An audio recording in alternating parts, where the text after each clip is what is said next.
like, share, and subscribe.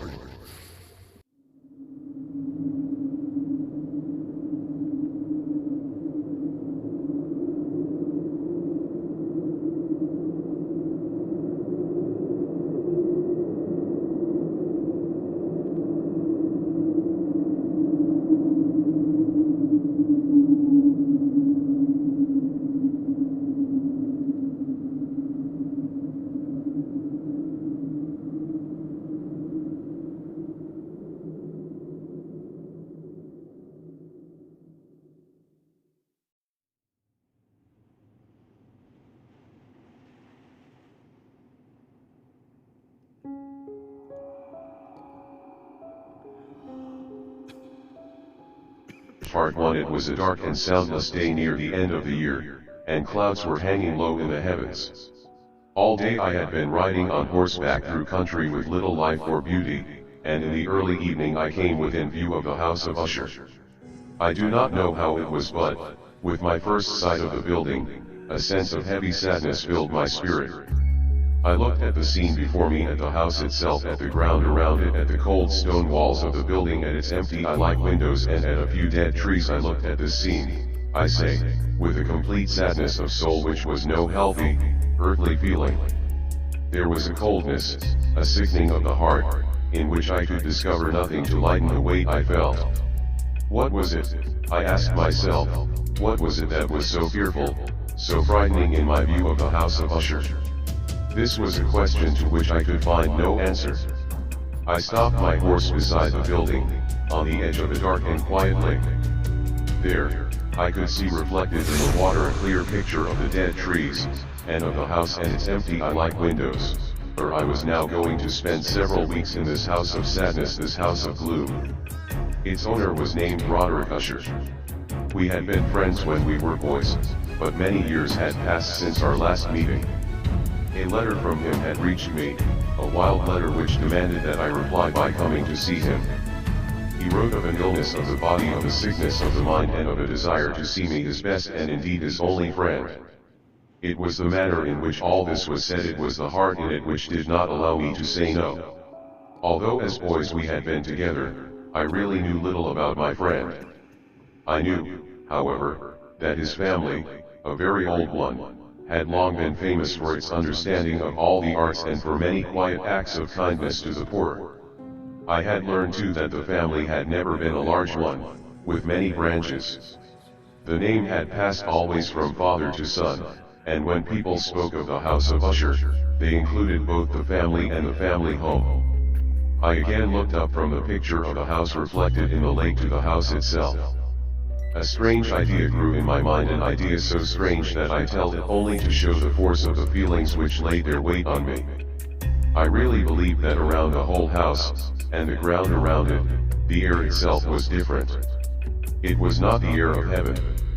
It rose from the dead, decaying trees, from the gray walls, and the quiet lake. It was a sickly, unhealthy air that I could see, slow-moving, heavy, and gray. Shaking off from my spirit what must have been a dream, I looked more carefully at the building itself. The most noticeable thing about it seemed to be its great age. None of the walls had fallen, yet the stones appeared to be in a condition of advanced decay. Perhaps the careful eye would have discovered the beginning of a break in the front of the building, a crack making its way from the top down the wall until it became lost in the dark waters of the lake. I rode over a short bridge to the house.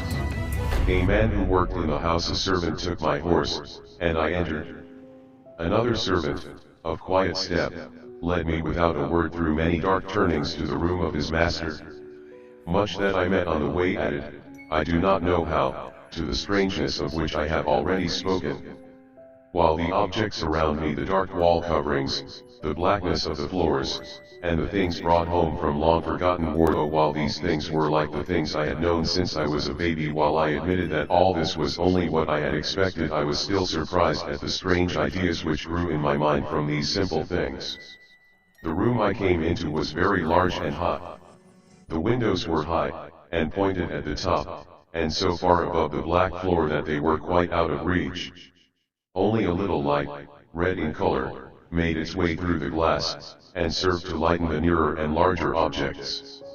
My eyes, however, tried and failed to see into the far, high corners of the room.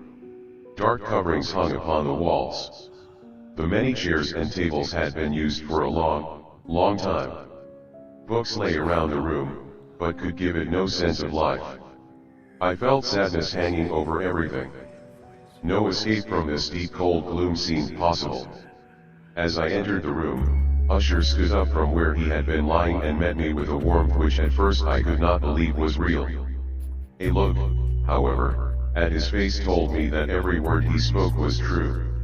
We sat down, and for some moments, while he said nothing, I looked at him with a feeling of sad surprise.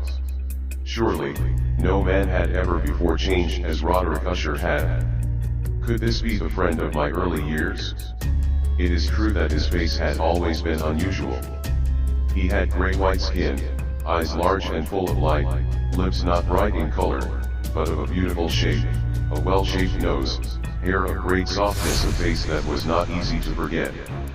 And now the increase in the strangeness of his face had caused so great a change that I almost did not know him. The horrible white of his skin, and the strange light in his eyes, surprised me and even made me afraid. His hair had been allowed to grow, and in its softness it did not fall around his face but seemed to lie upon the air. I could not, even with an effort, see in my friend the appearance of a simple human being. In his manner, I saw at once, changes came and went, and I soon found that this resulted from his attempt to quiet a very great nervousness. I had indeed been prepared for something like this, partly by his letter and partly by remembering him as a boy. His actions were first too quick and then too quiet. Sometimes his voice, slow and trembling with fear, quickly changed to a strong, heavy, carefully spaced, too perfectly controlled manner. It was in this manner that he spoke of the purpose of my visit, of his desire to see me, and of the deep delight and strength he expected me to give him. He told me what he believed to be the nature of his illness. It was, he said, a family sickness, and one from which he could not hope to grow better, but it was, he added at once, only a nervous illness which would without doubt soon pass away.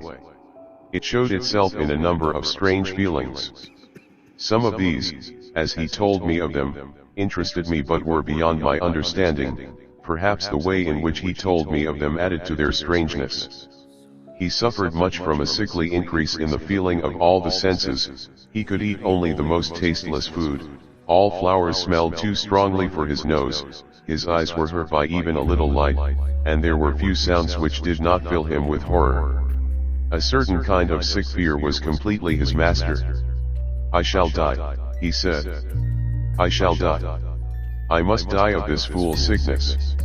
In this way, and no other way, I shall be lost. I fear what will happen in the future, not for what happens, but for the result of what happens. I have, indeed, no fear of pain, but only fear of its result of terror.